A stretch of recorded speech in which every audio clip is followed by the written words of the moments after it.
para entregar todo de mí para mis estudiantes. Queridos maestros del Ecuador, el sexto concurso de excelencia educativa a nivel nacional y el primero internacional están esperando sus proyectos hasta el 10 de diciembre del 2013. De la calidad de maestros que tengamos depende el futuro del Ecuador.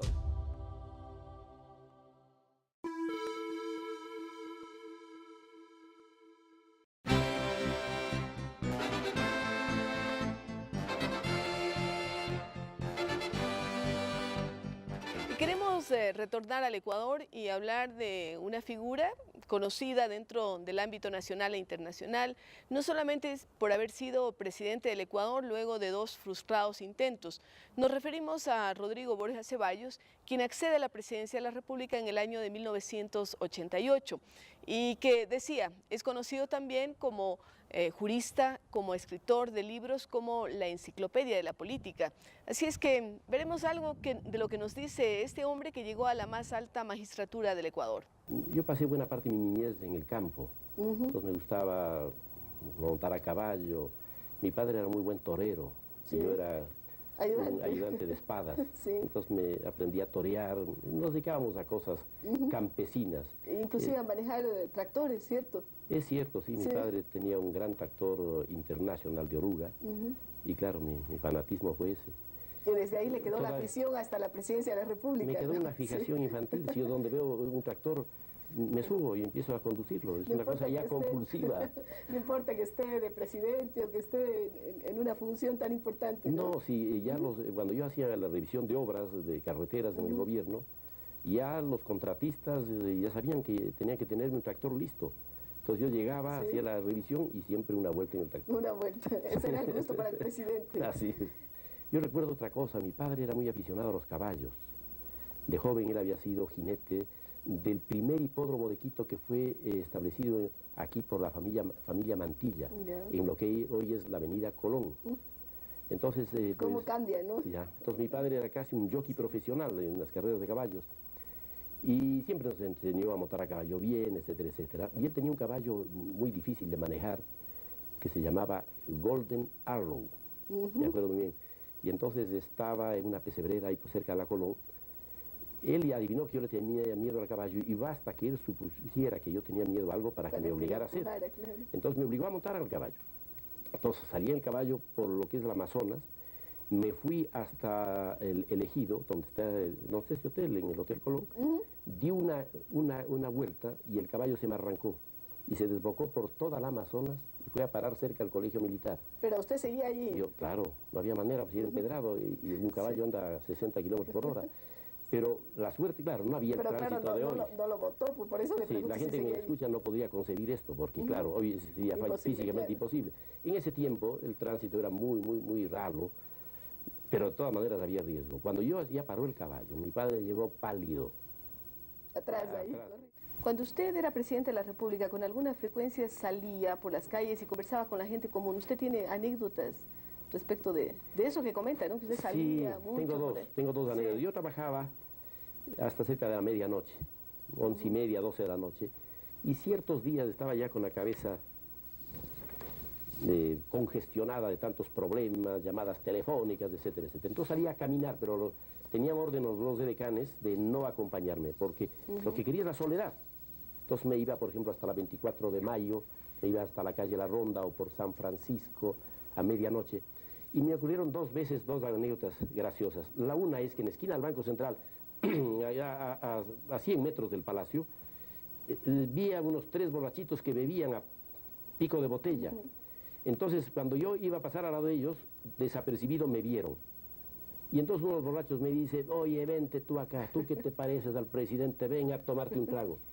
¿Se tomó el trago? Le hice la pantomima, sí, claro, pero no bebí el trago. Una anécdota. La otra, un canal de Colombia, el canal 1 de Bogotá, creía que esto era una fantasía, porque en Colombia que un presidente camine en la calle es impensable.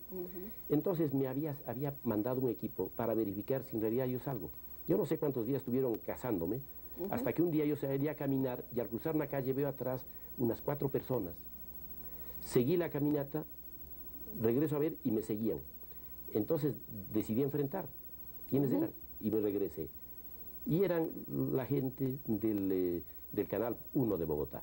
Entonces, me dijeron, presidente, francamente creíamos que usted mentía al decir que caminaba las noches solo, hemos verificado que sí, denos una entrevista. Entonces fuimos caminando y al llegar a un edificio justamente también frente al Banco Central, me llama la atención de un último piso unos jóvenes y me dicen, presidente Borja, suba, venga. Y yo, ¿quiénes son ustedes? Somos estudiantes de mecánica automotriz, suba, por favor. Entonces subimos con los de la televisión, 4 o 5 pisos, y les había faltado el profesor esa noche. Entonces dice... ¿Dio clase? Sí, entonces, ¿qué están estudiando jóvenes? Les digo, me dicen el carburador.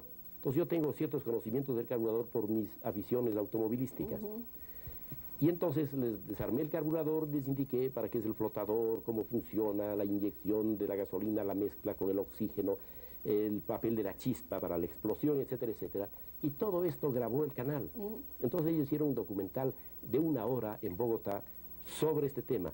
Pero todo a partir de que ellos creían que yo era un embustero, al haber afirmado que salía a caminar solo a las noches. Y cuénteme, el profesor no perdió la cátedra porque a lo mejor lo querían contratar a usted.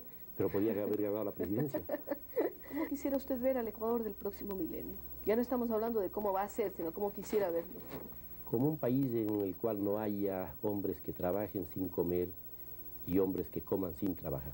Luego de la conversación con el expresidente Rodrigo Borja Ceballos, vamos también a desplazarnos de país y llegaremos hasta el Perú, en donde tuvimos la oportunidad de dialogar con un personaje que lleva en los genes la política. Podríamos decir que en América Latina la herencia ha jugado un papel fundamental. Y en este caso nos referimos a Keiko Sofía Fujimori, la primogénita del presidente Fujimori, quien ha tenido un liderazgo importante a lo largo de su existencia. Fue también candidata a la presidencia de la República del Perú. No quiero hacer ningún juicio de valor sobre lo que significa la figura del expresidente Fujimori, pero eso de tener la parte humana me interesa, eso de tener al padre en prisión. Es decir, ¿cómo lo asume desde el punto de vista de ser la hija mayor, de ser una hija que está esperando una hija también, ¿no? Lo visitan mucho, ¿cómo es esa relación y qué es lo que avisoran a futuro? Sin duda es una situación muy difícil para cualquier hijo.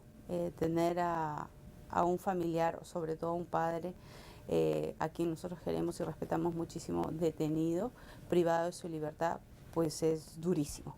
Sin embargo, nos reconforta mucho saber que mi padre goza con el gran respaldo de la población. El 66% de los peruanos consideran que Alberto Fujimori ha sido el mejor presidente del Perú. 66%, es altísimo. Lo puedes ver en la encuesta de la Universidad de Lima. O por ejemplo, cuando hubo la sentencia hace algunas semanas, el 55% de la población no está de acuerdo y considera que es injusta esta sentencia contra mi padre. Esto sin duda nos da mucha más fortaleza para seguir luchando por la libertad de mi padre. Contamos con un gran respaldo, sobre todo en los sectores más humildes, que es donde se trabajó muchísimo. Pero sin lugar a dudas, el momento difícil siempre está ahí. Yo llevo a mi hija constantemente a verlo. Felizmente ella no entiende todavía, pero el momento en que ella me pregunte por qué solo vamos a este sitio, va a ser un momento bastante difícil para nosotros. Por ejemplo, una semana antes que yo me casara, la Fiscalía del Perú pidió 5 años de prisión para mí, una semana antes, o sea, fue el regalo de matrimonio por parte del gobierno. Sin embargo, creo que todas estas situaciones difíciles lo que hacen es hacernos madurar, ver la vida de una manera diferente y sacar algo positivo, como te dije en el comienzo, de todos estos momentos difíciles. Pero es importante para nuestros televidentes que nos comentes cómo combinas esa vida de mamá, de mujer que está esperando un hijo, de esposa que tiene el marido fuera, de un papá en prisión, de una mamá con la que no se habla de política, con tus actividades políticas. Se ha hecho un poco de resumen, ¿no? Es complicado, sí, sin duda, pero yo creo que lo más importante es aprender a priorizar cuáles son las cosas importantes en nuestra vida, ¿no? Y para mí, lo más importante primero es mi familia, mi hija. Claro. He pasado una mala noche, te tengo que comentar, porque estuvo bien malita, he estado resfriada, he estado con fiebre. Pero, y toda la noche tenías que cuidarla. Sí, claro. porque estaba con fiebre y no podía respirar, entonces he pasado la noche prácticamente cargándole y caminando. pero son esos momentos en los que yo me siento muy bien, de todavía tener la fuerza, las energías, de poder estar cerca a mi hija, sobre todo en un momento tan complicado como el que ella ha pasado la noche de ayer.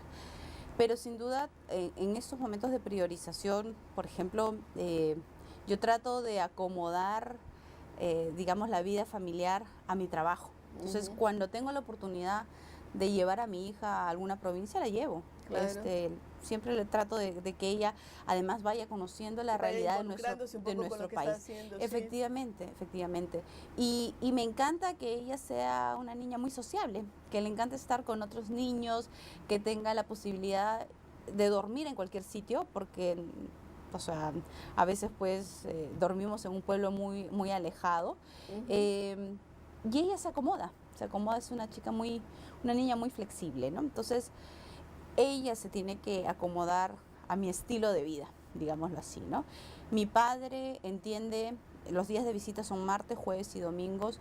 Muchos de los fines de semana yo estoy fuera y a veces no puedo ir. Claro. Pero él lo entiende perfectamente porque sabe que estoy pues trabajando y viendo el trabajo político a nivel nacional, ¿no?